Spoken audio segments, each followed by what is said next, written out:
Most people don't believe me when I tell them this, but I grew up in a haunted house. Well, at least for the first few years of my life, I believed this fact to be true. My mom and I stayed for about a year in that house until things just got too strange to handle. My mom was a single parent who was busy working to provide for her son. We couldn't afford a large house or one in the best neighborhood. So like most single parents, she took the best that was available.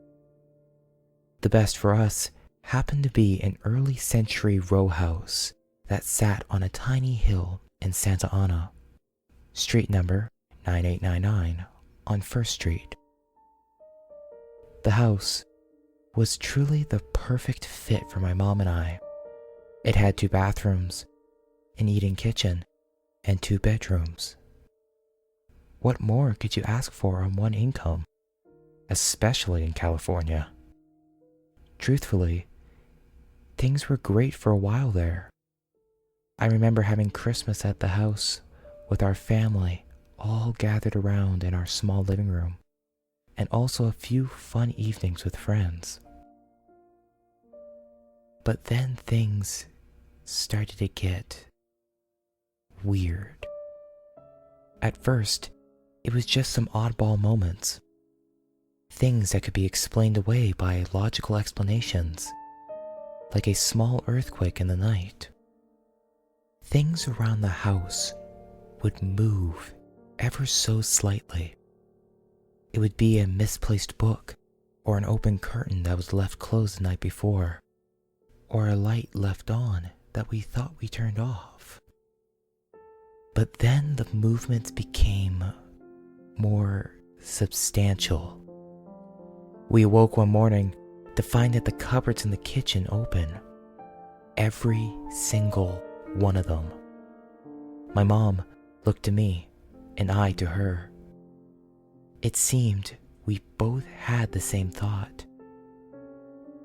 Why did you do that?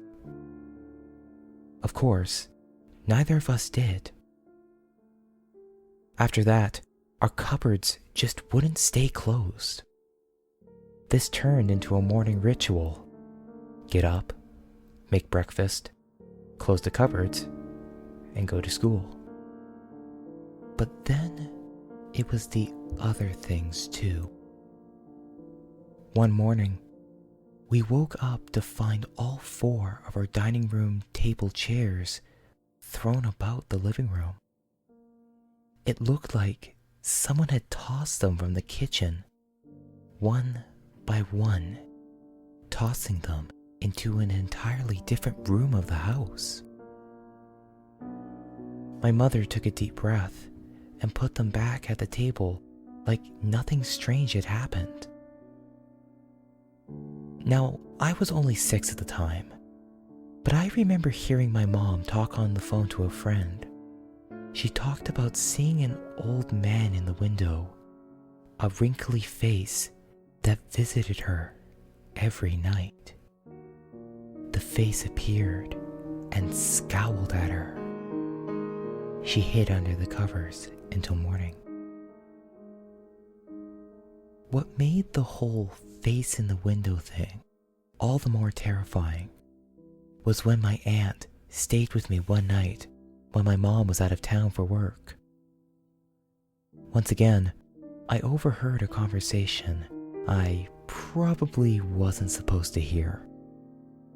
My aunt asked my mom who the old man in the window was, and if she'd asked a priest or medium to come deal with the presence in the house. To this, my mom replied, "You saw him too?" Things only got worse from here on out. One night, we came home kind of late, and the entire house reeked of smoke. A very specific kind of smoke. It wasn't the smell of something burning like our house had been lit on fire. It was pipe smoke, a common smell anyone could recognize who'd ever had a pipe before. The smell was the strongest in my room, which of course freaked my mom out to no end. She opened up the windows and turned on the fan, but the smell stayed strong, like someone was still in the house lighting up their pipe. Most people would have probably fled by this point.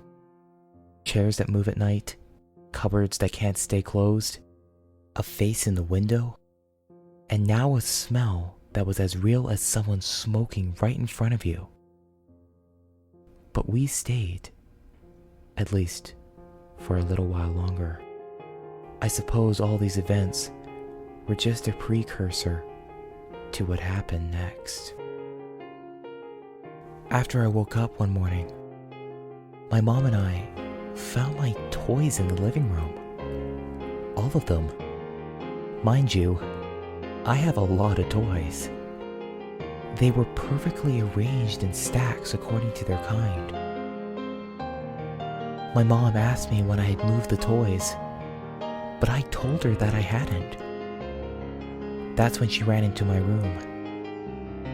In the corner where I kept my toys, she found an old pair of boxer shorts and a wooden cane. My mom was crying at this point, asking me where I'd gotten them. I told her that I'd never seen them before. That's the moment, she said, where she saw the man in the window again. But this time, he was standing in the hall, grinning at her. We left after that. The next weekend, family and friends helped us move out of the house, and we went to stay with my grandma for a while. Looking back, I'm not really sure what to believe about it. Was it paranormal, or something equally as scary, but with real-world explanations? I don't know, of course, but I've always found one memory particularly odd.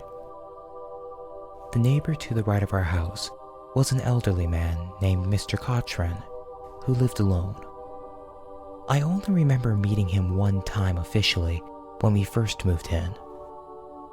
But there was something that happened that I never told my mom about. One day, when I was out in the backyard playing by myself, I saw Mr. Cotran in his bedroom window. He was just standing there, staring at me. He was wearing boxer shorts, smoking a pipe, and holding a cane in his hand. A twisted smile appeared on his face. He stood there, smiling sickly at me, puffing out the smoke from his pipe. I don't know, of course, but it always made me wonder, what if our house wasn't haunted by ghosts or otherworldly beings, but by someone from this realm? What if all the things that took place were real? To this day, whenever I think about that house on the first street, I get the chills. I just can't shake the feeling that maybe Mr. Cotran was in our house, watching us sleep, waiting for the opportunity to unleash his next haunting.